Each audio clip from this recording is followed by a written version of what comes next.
to another episode of Well-Adjusted Mama. I'm your host, Dr. Laura Brayton, and today's guest is September Burton, speaking on eating for fertility. September started her career as a U.S. Navy personal chef to 4-star Admirals, stationed in Sicily, Italy. She has since shared her expertise and passion for nutrition as a recurring guest on 93.9 radio show Happy News Now, and developed a 6-week Eating for Fertility nutrition plan for prospective parents. She's the founder and CEO of 4 Months to Fertile, working with couples and mothers struggling with primary or secondary infertility, and is the organizer of the first ever Colorado Fertility Conference. September is passionate about living a life of purpose, helping others build and complete their families, and sharing her knowledge on the healing power of food. You can find her on Facebook and Instagram at September Burton. Hi, September. Welcome to the show. Very excited to have you on today. Hi, Laura. Thank you so much for having me.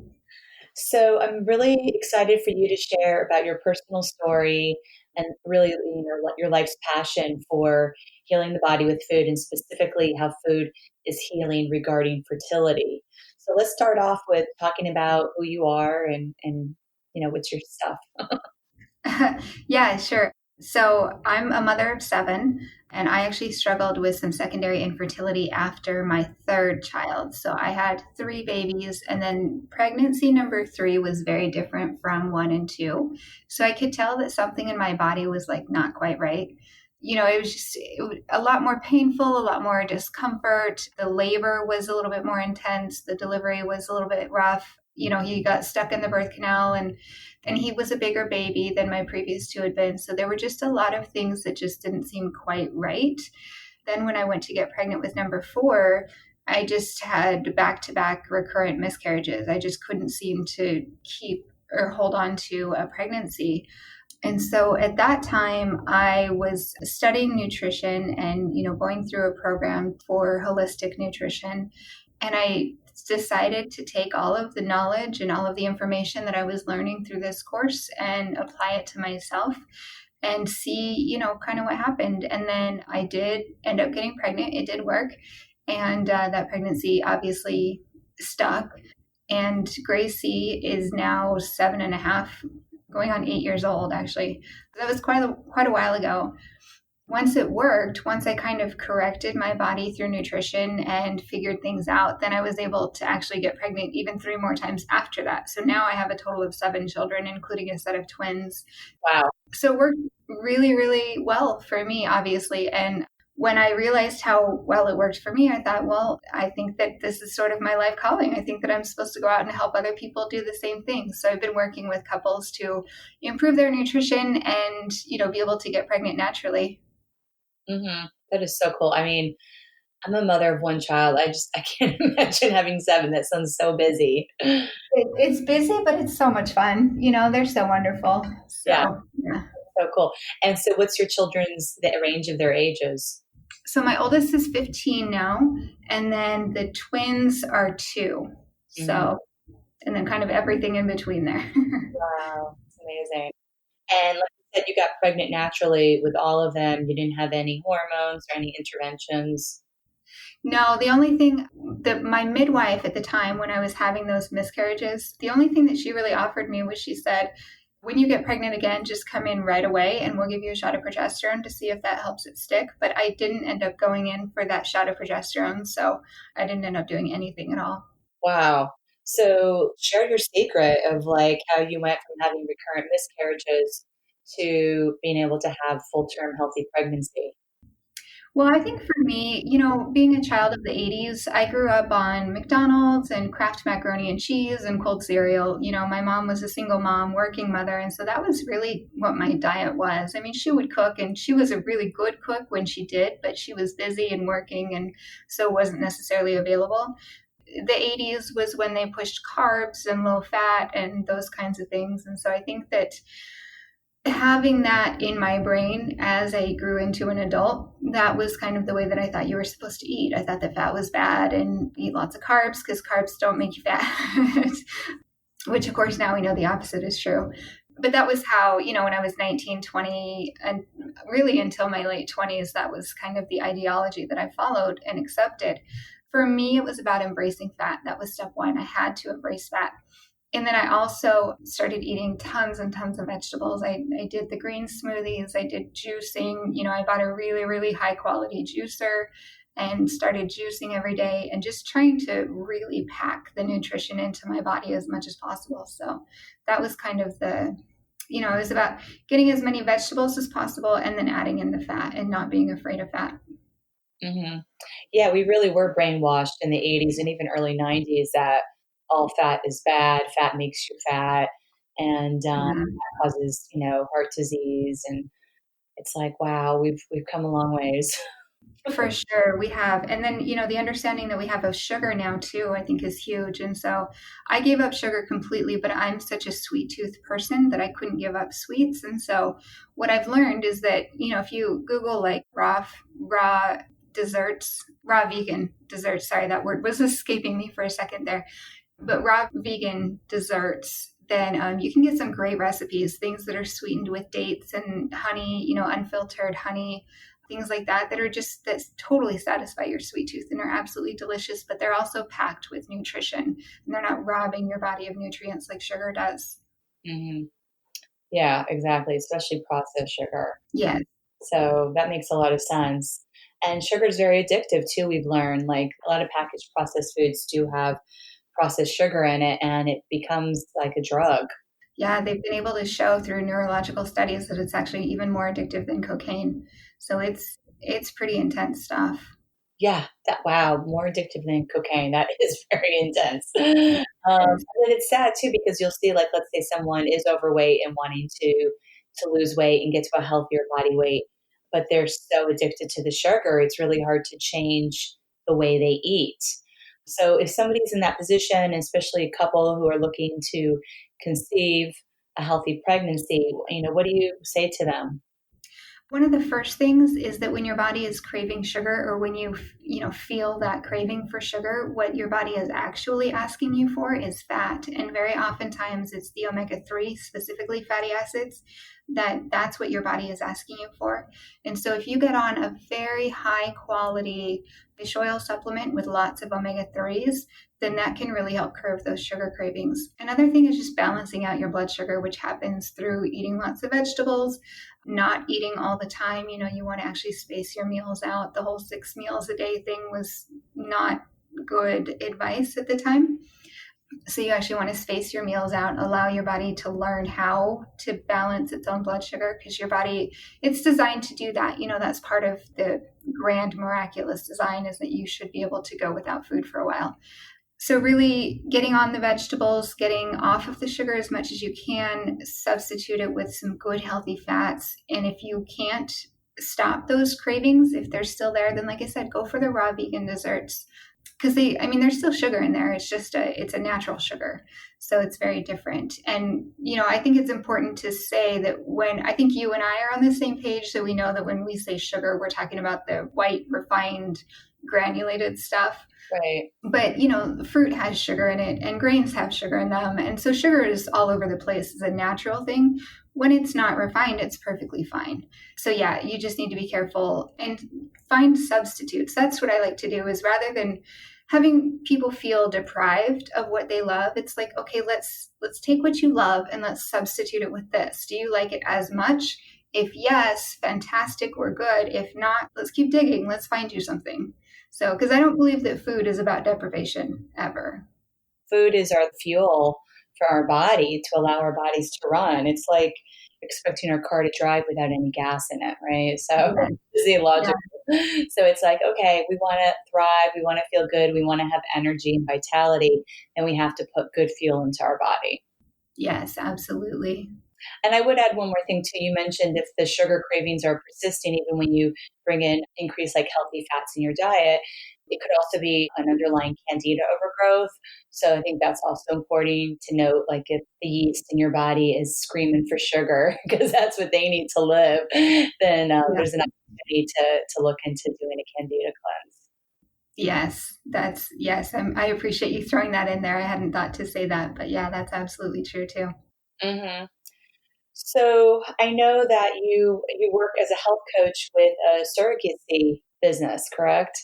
Yeah, I'm with Hawaii Surrogacy. Yeah, so tell me how that works. So on their website, if you go to hawaiisurrogacy.com/nutrition, I have a 6-week clean eating program. And so the 6-week program is, makes it as easy as possible for you to follow a clean, healthy eating diet plan. It's not a diet plan in the sense of deprivation at all. In fact, most people that follow the program say that it's almost too much food. So, there's lots of leftovers and things, which is fine. But it's completely laid out, got all of your meal plans, your shopping lists, your recipes, your success manual, your dining out swap guide, all of those kinds of things. And then if you do that, you get some personal sessions with me as well, so that we can kind of talk about what your personal issues are, find you some substitutes that work well for you. Just in general, there's lots of different things that people want substituted. We all have our comfort foods that we love, and sweets and salty foods and things like that. So finding you substitutions that work for you is a big part of it. So yeah, basically that's how it works. Mm-hmm. So eating for fertility is for prospective parents, mom and dad. But if they're working with a surrogate, then how does that work? So a lot of times intended parents will want their surrogates to follow an organic, very clean kind of diet.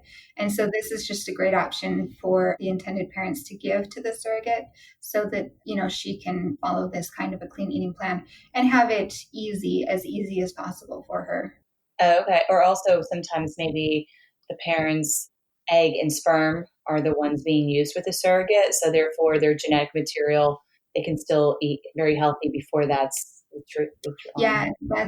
Yeah, thank you for saying that. For sure, you want the sperm and the egg to be as healthy as possible. So it's something that the intended parents and whoever, the sperm and egg are coming from, because in surrogacy, there's so many different options. Because when you've got a gay couple, obviously the egg is coming from a donor and things like that. But yeah, in Hawaii surrogacy and in most surrogacy agencies anymore, it's always gestational surrogacy, which means that the child is not genetically related to the surrogate mother. They don't use her egg. They use the donor egg or the intended mother's egg. But yeah, you can definitely improve sperm quality and improve egg quality by following a good, healthy eating program for a few months before, the extraction and things like that. So, yeah. Yeah, I think that's important. And it's definitely always important to remember it's, 50% from the sperm and 50% from the egg, that epigenetic impact on really passing along the best genetic quality for the baby. Absolutely. Yes. So can you tell us a little bit more about your eating for fertility plan? I know you mentioned it was simple. It's 6 weeks. Yeah, so it's mostly paleo. Well, yeah, it's mostly paleo. I pretty much don't put any grains in there. And one of the reasons why we do the paleo program, I don't necessarily think that, anybody should be long-term or lifetime paleo. We're bio-individual, and so everybody is different. So the reason that this plan is because a lot of people who are struggling with infertility have some sort of an underlying autoimmune disease. And autoimmune diseases respond incredibly well to paleo eating plans. The grains, for various reasons, tend to help cause some inflammation and things like that, things that the autoimmune diseases kind of thrive on. So this plan is basically paleo. And, there's a lot of smoothies in it. There's a lot of different things. There's wraps, there's salads, there's soups, there's a detox soup specifically just to help your body cleanse itself. So yeah, there's lots of different types of meals, lots and lots of vegetables, and then lots of fat too. We make sure to put a lot of healthy extra virgin olive oil on the food and on the salads, especially cooking with coconut oil or ghee, which is a clarified butter, things like that. So just keeping it as clean as possible. Yeah, I think that's really important for people to remember. It's really like eating the whole foods, and it's a little more, I guess, time consuming and requires meal planning. But you're eating, foods in their natural state as opposed to packaged foods that have chemicals and additives to, increase shelf life. Yeah, and they're finding more and more as they do more studies on these fake foods that have come out since the 50s or however long it's been. And it's so sad because it's devastating. It's interesting. I was actually in another country not too long ago, and I saw a billboard one day, and it was for somebody like me who's really into health and nutrition, it was pretty powerful. There was a woman, an older woman, lying in a hospital bed with the oxygen tube in her nose and things like that. And the billboard said, "What's in our food?" And I thought, oh my, wow, that's kind of intense. I was on board with it though. Like, we need to be asking questions because it does cause health problems. Processed foods, genetically modified foods, that's the big issue I know in the US, where genetically modified foods do not have to be labeled in most states. And so therefore, things like corn and soy, if it does not say non-GMO, we can assume that it is genetically modified, and that can really create a lot of disruption and inflammation in the gut lining, create leaky gut. Leaky gut is like a whole nother issue, right, with health issues and food sensitivities. Yeah, and leaky gut has so much to do with the gluten that we're eating, because if you really look at what gluten is, it's like the name suggests, it's an incredibly gluey substance once it gets into your body and your body is trying to break it down and digest it. And so it takes sometimes like 3 days for your body to fully digest gluten. But when you think about what most Americans are eating, it's like a bagel for breakfast, a sandwich on bread for lunch, and then, dinner is some sort of a breaded meat, or there's dinner rolls or something like that with, your meal. And so we're eating gluten on top of gluten on top of gluten. And that's a big part of the leaky gut, in addition to the genetically modified foods, like you were saying, where your body, because the lining of your digestive tract is basically rebuilding itself every 3 days. And so if it's still digesting old food that's been there, then it's not going to be able to fully replenish itself. And then you end up with permeable. Well, like you said, it's the lining is permeable, meaning food particles can exit the gut lining and then have an autoimmune response to those Yeah, foods. exactly. Yeah. Right. And that's where we see people develop food sensitivities. They're not necessarily allergies, they're not something they're born with. But when the gut is inflamed and permeable, the food is always supposed to be contained within the gut tube. And when it exits the gut tube through those leaky, permeable junctures, then the immune system has a reaction to that. And Yeah. we'll see these IgG type of autoimmune or food sensitivity, food intolerances. I know gluten is a big one. Cow's milk is another big one. Corn, soy, sometimes citrus fruits. Are those Yeah. that you recommend people avoiding during the 6 weeks? Yeah, I mean, during the 6 weeks, there's no dairy at all. There's no gluten. Obviously, if there's no grains, there's not going to be any gluten. So you're off of all of that stuff. But I'm telling you how to do it. I'm giving you all of the meal plans and the recipes, so you don't have to sit and think, well, what am I going to eat instead of that? Because that's one of the biggest complaints that you hear when people try to go gluten free or dairy free or sugar free or any of those frees. That's one thing that a lot of people complain about is they say, well, what do I eat then? And so that's the purpose of laying it all out for you and giving you that full 6 week plan, is so that you know exactly what to eat and you don't have to worry about it or think about it. I love it. And I love that you offer recipes, because even as people are doing cleanses in my practice, sometimes, they have a list of foods to go grocery shopping of what foods they're enjoying during that period. But then they're like, okay, I know what foods to eat, but how do I make a meal out of that? Right. And Yeah. that's where recipes can be so supportive for somebody who's really transitioning into a completely different way of eating. Yeah, for sure. And one of the things to keep in mind is that the more that you start to cook this way, the more that your creativity can kind of take over a little bit too. So, like, you'll follow these recipes for the 6 weeks, and then you'll have sort of this foundation of, okay, I know how to make this soup, but you know what? Sometimes I like this other vegetable in my soup, so I'm going to add that. And so then your creativity for cooking really starts to come alive. Same thing with like smoothies and green juices. I'm a huge fan of both of those. A lot of my clients, at first they'll be like, I have no idea how to make a green juice, like what does that even mean? And so I'll give them some recipes, and then after a while, after a couple weeks of doing it, then they're putting their own juices together. And so you really figure out what you love and what works for you. And same thing with the green smoothies. Vitamix even has like a formula. I don't remember what it is, but it's like this much fruit to this much veggies to this much ice, or I think. But anyway, they've even come up with a formula. So, but it really starts to unlock your creativity when it comes to food, which is a beautiful, wonderful thing because food itself is such a beautiful, wonderful thing. So, Yeah, you're right. There is an opportunity as an art and personal creativity that just comes from practice, right? So if somebody doesn't have a lot of experience with cooking or making smoothies, it can feel a little bit intimidating at the beginning, but the more you do it, the easier it gets, the less scary it is.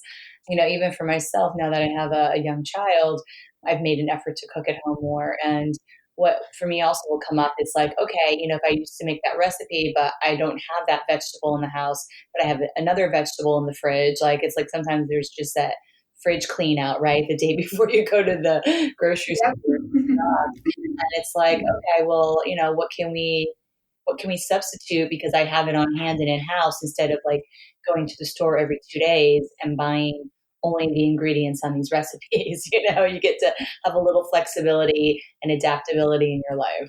And it becomes a very fun thing. And how old is your? My son, he turns 3 next month. Okay, so as he gets a little bit older, like he'll start cooking with you, and then it'll become a fun bonding thing. And, people bond over food. That's why we eat together. That's why we cook together, because food is incredibly bonding and it's just such a wonderful thing. And to watch your child develop and learn cooking skills I love it. My kids, people are amazed that my kids can cook and actually cook. I mean, my daughter was scrambling eggs at like 5 years old, and everybody was like, "What? How does a little girl do that?" And I was like, because I teach her. That's how. We definitely So, want to be involved. My son, if I'm baking, he wants to sit on the counter and just, help any way he can. If I let him like, dump ingredients in or whatever, it yeah, is exciting for him and likes to look in the oven and see what's baking. And it's magical for kids, right? So yeah. see that. And, as he gets older, I would love for him to get more involved in how to prepare healthy, meals for himself and healthy snacks. Yeah, and I think that the more that you practice and get good at it, then the better, the easier it's going to be for you to teach your kids how to do it. For all of our listeners, if you're not a cook right now, I've worked with people who are like, I can't even boil water, or I burn toast, or I hear those kinds of things, and then they follow this plan for a little while, and they're like, oh my gosh, maybe I do have a cook in me. It's just a skill, like anything. It can be learned and it can be developed, and the more you practice, the better you're going to get. That's right. That's right. For me too, even getting like a meal delivery service, I use Sunbasket, and that's also increased my personal cooking because it's just they send me the recipe, they send me the ingredients, and they tell me what to do, and I follow it, and it's especially after a long day of working. Sometimes I appreciate not having to like come up with a meal. I get to be like, oh, I'm just going to open this brown bag and prepare a fresh meal that's organic for my family. Yeah. Yeah, those meal services are really nice. Yeah, totally. I know you also have a 4 months to fertile program. Yeah, so the 4 months to fertile program was the original fertility program that I developed, and that's much more one on one intensive with me. And the reason that I called it 4 months to fertile is because in the Chinese system of medicine, they actually believe that your fertility organs are your heart, your liver, your kidneys, and your spleen, which is not what you think of. When you think of fertility, you don't necessarily think of those organs. If you really kind of think about it, those are your survival organs. Like if those aren't working, your heart stops, you're dead, right? Like, and I know that's extreme, but those are your survival organs. You can't survive without them. And your reproductive organs are kind of peripheral. You can survive without those. So if your body is not in a healthy state, it's going to try to take care of those organs first, and then it's going to shut down other things like your reproductive organs. So we focus on really, really nourishing those specific organs so that the excess energy and the excess nutrients and things like that can go to your uterus and your ovaries and clearing out your fallopian tubes if they're blocked, and the sperm and all of those different things. But it's more intensive and it's more focused on really building up that energy in those four organs. Mm. Wow, that makes a lot of sense, actually. The other thing that was coming to my mind was how you talked about certain foods that are inflammatory and how that would create challenges for fertility. But have you also seen things like related to miscarriage, for example, caffeine? Do you have any advice around that? So caffeine, you never want to drink the energy drinks or pop caffeine pills. I mean that's just not a good thing. I have actually more lax views on caffeine than I think a lot of people do, is if it's from like coffee or another natural source. One of the struggles that we have in the US culture is that we don't actually use foods for what nature intended them to be used for, and coffee is a perfect example of that. Coffee in the US is seen as something, oh, I just woke up, let me start my day with a cup of coffee. That's actually not how you want to drink coffee. You want to eat your meal and then drink your coffee. And the reason for that is because that caffeine actually gives your body a little bit of a boost. It causes your stomach acid to become a little bit more acidic, so it's a little bit more efficient at breaking down the food that you just ate. And then that caffeine gives your body a little bit of an energy boost to give you a quick metabolism, break down that food, and then your body settles back down. So coffee is intended by nature to be a digestive aid. It's absolutely not, and should never be drank on an empty stomach. It's not meant to be a pick-me-up. So that's really why we in our culture struggle with coffee, is because we're just using it wrong. That's fascinating. That does make a lot of sense. And then there's also the quantity, right? So you're talking about 1 cup of coffee with or after your breakfast. Can you have it while you're eating your meal? Yeah, you can have it while you're eating your meal. But yeah, your 1 cup of coffee, one shot of espresso, it shouldn't be 7 or 8 cups of coffee throughout your day. Absolutely not. Right. That's the other thing. Like you stop after breakfast and you're not continuing mid-morning, lunchtime, afternoon. Right. Yeah, exactly. How would your adrenals, survive with that? It's so much. And then there's also like then people aren't sleeping well, right? If you're having caffeine later in the day. Yeah, so coffee, everybody is affected a little bit differently by it, but you learn how late in the day you can drink it without it affecting your sleep. So just if you're going to use it properly, just do it like that. And then coffee, the other problem that we have with coffee in our culture is that the beans are not very well taken care of. And so a lot of times they start to grow some mold on them. So then you get those mycotoxins Oh, in right. the coffee. So you want it, like everything, you're always going to hear me talk about high quality. You want the best quality coffee that you can get so that you're not dealing with that struggle. So, yeah. And then learning how late in the day you can have it so that it doesn't affect your sleep, like you're saying. Yeah. Are there any other tips that you want to share with families that are looking to get pregnant? Just take care of yourself. It's really, everything is about taking care of yourself. We're living in this time where so many people are talking about self love, and all of these self care practices are becoming kind of coming to the forefront of our society, and especially for women, because, we all know that women are the nurturers and we tend to overgive and we kind of put ourselves on the back burners and things like that. So I really try to get the message across that the way that you eat is one of the biggest ways that you can love yourself. If you're taking care of yourself with food, you have so much more to give to the people that you love and to the people around you. So really, really take care of yourself. Yeah. Your diet, your food is foundational for self love and self care. I think that's such an important piece. I mean, mama self care is like something I echo in every single episode, but something as really as simple as how you eat, when you eat, being really deliberate with chewing, and just really that it's just really Yeah. a nourishing component, right? That we are nourishing ourselves so that we can have that overflow to give to others. Yeah, absolutely. So, and if you don't know how, to do that, how to take care of yourself through food, then there are programs like mine, and there's a lot of other programs out there as well that will really help you out. So, I guess one last thing, if a lot of people are interested in being surrogates, but their BMI is a little bit too high, and that's one of the other reasons that we have this up on Hawaii Surrogacy, is if you want to be a surrogate, if that's kind of in the cards for you, then this is a way to help lower that BMI down so that you can qualify to be a surrogate mom. Oh, okay, that's really cool. All right. Well, September, I really appreciate you taking the time to come on the show today and share your purpose and your passion for healing our bodies with food and specifically related to fertility. Yeah, thank you so much for having me on. This was a good conversation. I enjoyed it. Me too. Wow, I hope you enjoyed this episode with September, mother of seven. So amazing. Clearly, she's so passionate about working with women and couples to help support them in having the healthiest conscious conception and pregnancy using nutrition as the foundation for health and healing. If you want to find out more about her 6-week Eating for Fertility nutrition plan, check out the website hawaiisurrogacy.com/nutrition.